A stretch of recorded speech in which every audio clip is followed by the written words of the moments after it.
This is a very interesting set of readings. Now let's remember why we're hearing these readings today. Because this set of readings, as well as all the ones on the Sundays of Lent, are readings chosen for those men and women who are getting ready to be baptized at Easter.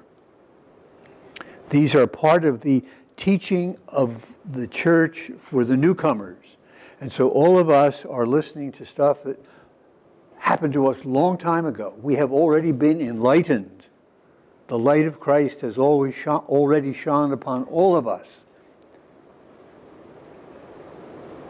But we can go over this again because lights often become dim.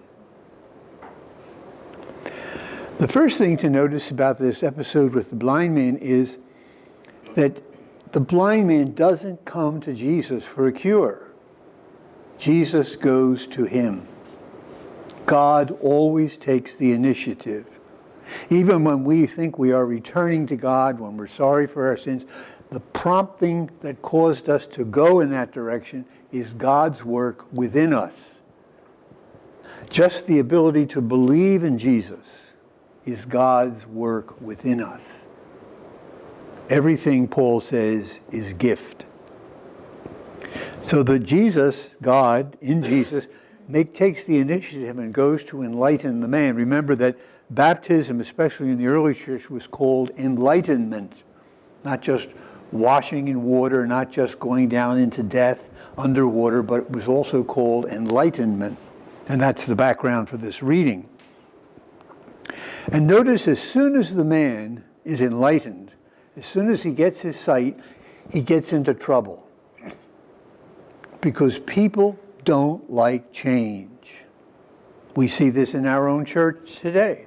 We have a wonderful Pope who's preaching the message of Christ, and yet there are people in the church, people high up in the church, even people in the clergy who are bucking him.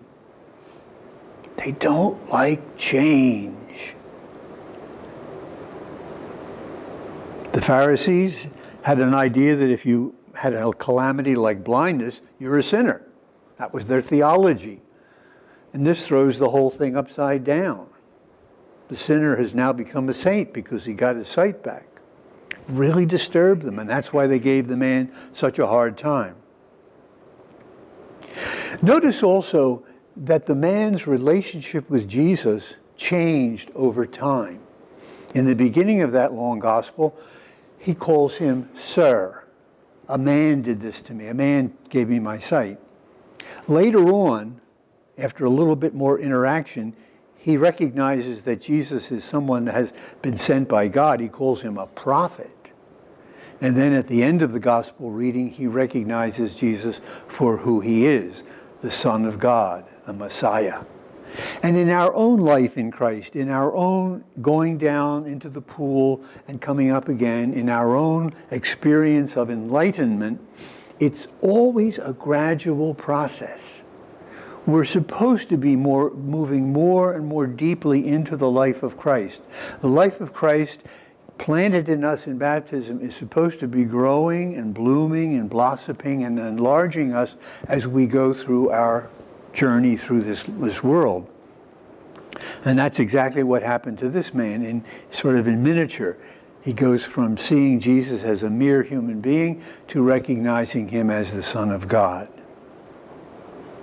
And the other little detail is there that when John tells us that the man was approached by Jesus, it's interesting the word in the original gospel in Greek that he uses.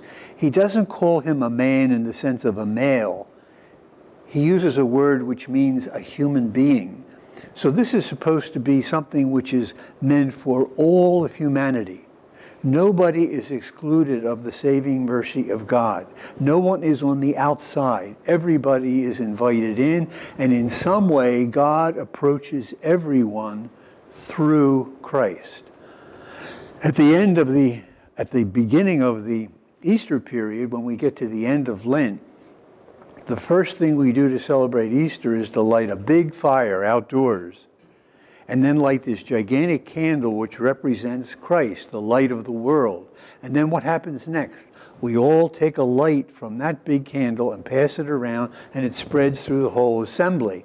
And we carry that in to the chapel as we begin our Easter celebration. That's another symbolic sign of what is supposed to be happening in our Christian lives, that we have been given the light of Christ, and we have been asked to hand it on.